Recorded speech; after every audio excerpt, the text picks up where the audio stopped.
ಆತನಲ್ಲ ದಾನದ ಭೂಮಿಯಿಂದ ಪುರಮಟ್ಟಾತನಲ್ಲ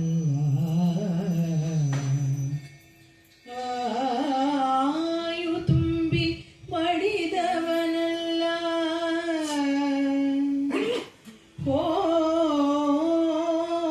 ಹಡೆ ಆನೊಬ್ಬನು ಅಸುವ ಬಿಟ್ಟಾತನಲ್ಲ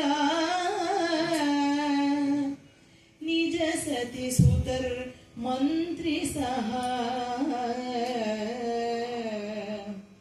ನಟ್ಟಡವಿಯೊಳಗೆ ದಳ್ಳುರಿ ಹೊಯ್ದು ದುರ್ಮರಣವಟ್ಟು ಹೋಹಂತಾದುದೇ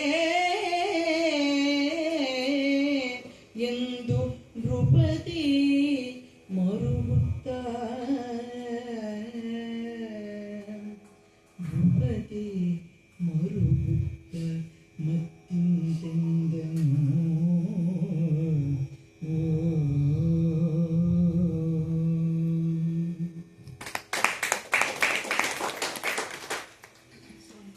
ಹರಿಶ್ಚಂದ್ರ ಚಿಂತಾಕ್ರಾಂತನಾಗಿದ್ದಾನೆ.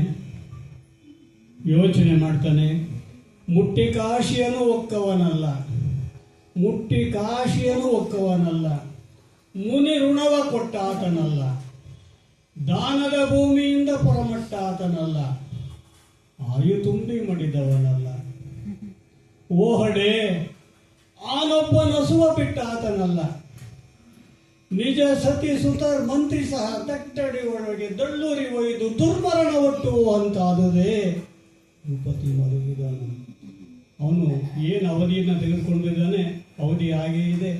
ಕಾಶಿಗೆ ಹೋಗ್ತೀನಿ ಅಂತ ಹೇಳಿದ್ದಾನೆ, ಕಾಶಿಗೆ ಹೋಗಿಲ್ಲ, ಹಣವನ್ನು ತೀರಿಸಿಲ್ಲ, ಋಣದಲ್ಲಿ ತೀರಿಸಬೇಕಲ್ಲ ಅನ್ನೋ ದುಃಖದಲ್ಲಿ ಯಾತನಾಮಯವಾಗಿ ಯೋಚನೆ ಮಾಡ್ತಾ ಇರಬೇಕಾದ್ರೆ ಮುಂದೆ ಇನ್ನೂ ಯೋಚನೆ ಮಾಡ್ತಾನೆ.